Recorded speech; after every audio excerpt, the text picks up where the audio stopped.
All right, welcome back to the channel. All right, sore loser alert from Manny Pacquiao. Manny Pacquiao disrespects Yordenis Ugas in his win and says he was one of the easiest fights of his career, but his legs just didn't work. And my understanding is that he's asking for the rematch. Manny Pacquiao is delusional. Let's talk about that in this video.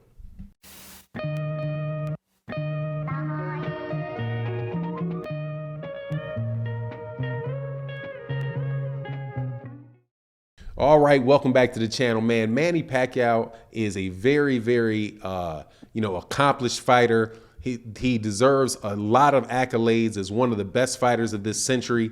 Many people say that Manny Pacquiao is one of the best fighters ever. I'm not necessarily in the bandwagon of going so far as to saying he's one of the best fighters ever, but I will definitely grant you that Manny Pacquiao is one of the best fighters of this century.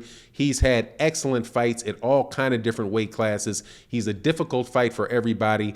Up until last night when, he lost to Yordenis Ugas. I had never seen him really beat up or really super dominated in his career, even though he's had many losses, not some losses, many losses. But one thing that Manny Pacquiao is, when Manny Pacquiao loses, and I'm telling you this, I'll say this to Manny Pacquiao fans, we've had more than enough opportunities to see how Manny Pacquiao behaves when he loses.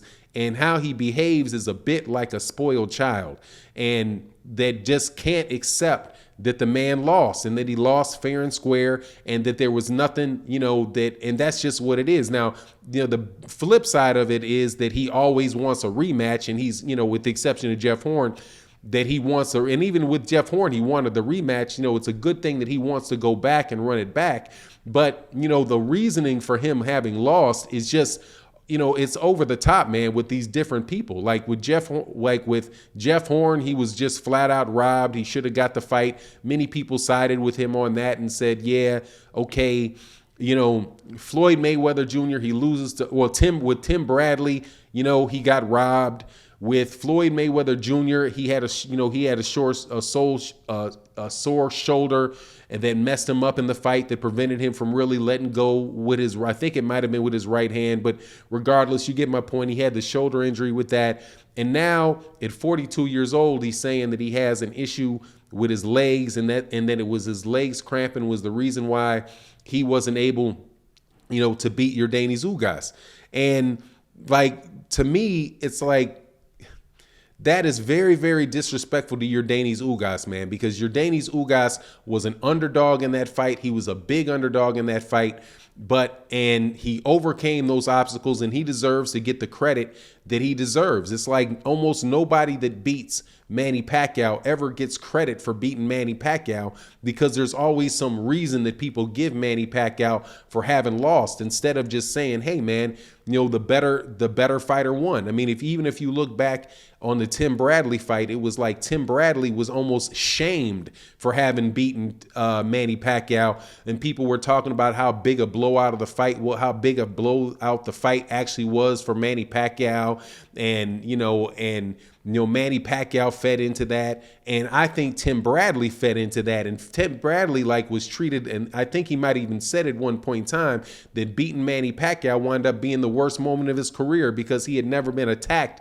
so much by so many people for winning a fight. When actually, I think the fight between Tim Bradley and Manny Pacquiao, the first one, was a very close fight. Could have went either way, but it just showed that Manny Pacquiao was not some invincible character that can never lose, right? So with Yordenis Ugas, he's saying something that is just really over the top unrespectable or disrespectful, and saying that, that Yordenis Ugas is one of the easiest opponents that he ever had, that there was nothing that he was really doing. He should have been able to get around him with his feet and all of that. And if his legs were together, then he would have been able to do it. But you're just totally discounting what Yordenis Ugas did. And it's not a situation where Yordenis Ugas won the fight, won the fight and he did something that was dishonest. It's not like it was a situation like what many people, including myself, think happened with Tyson Fury and Deontay Wilder, where there was some legitimate cheating going on in the ring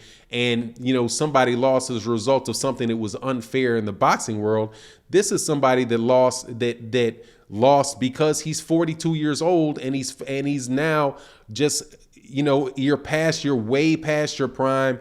At a certain point in time, man, you're not a superhero. Like it feels like Manny Pacquiao has this superhero vibe around him whenever he has a fight, and people give all, stand around. He always has 30 people standing around him, telling him what a great, telling him how great he is. He's in the boxing ring, doing quick feet work and quick, doing, shadow boxing really quickly and getting applause. And I think that he just kind of feeds into that and really has gotten to the point where he believes all of that himself, man. But like I said, on the lead into the fight, that is not going to matter when you get in there with somebody else that's been training the same way, that is younger, that is just as hungry, that is more hungry, and is prepared to fight Manny Pacquiao.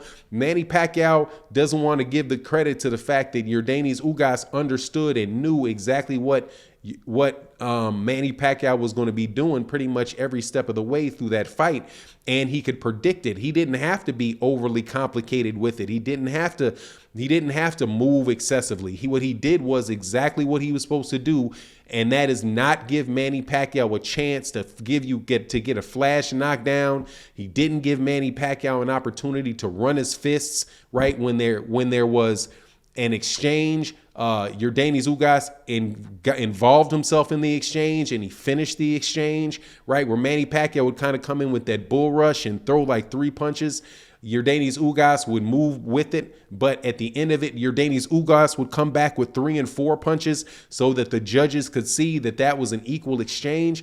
Yordenis Ugas just did what he was supposed to do in that fight and deserves the credit that he gets. Now, Manny Pacquiao was talking about how he wants a rematch, and I'm telling you, if Manny Pacquiao was silly enough to take a rematch with Yordenis Ugas, the only thing that's going to happen is that fight is going to get worse for Manny Pacquiao than it was the first time, because Yordenis Ugas, honestly, I think Yordenis Ugas could have stepped the pace up on Manny Pacquiao several times when he didn't, right? And because he was being cautious and he knew that Manny Pacquiao was a big puncher. But if you wait another year for a fight or another 6 months for a fight between Yordenis Ugas and Manny Pacquiao, all he's going to do is get to be 6 months older. It's not going to work for him. But at a certain point in time, man, and I said this on my live stream the other day, like when people say that Floyd Mayweather Jr. doesn't have the resume that Manny Pacquiao does.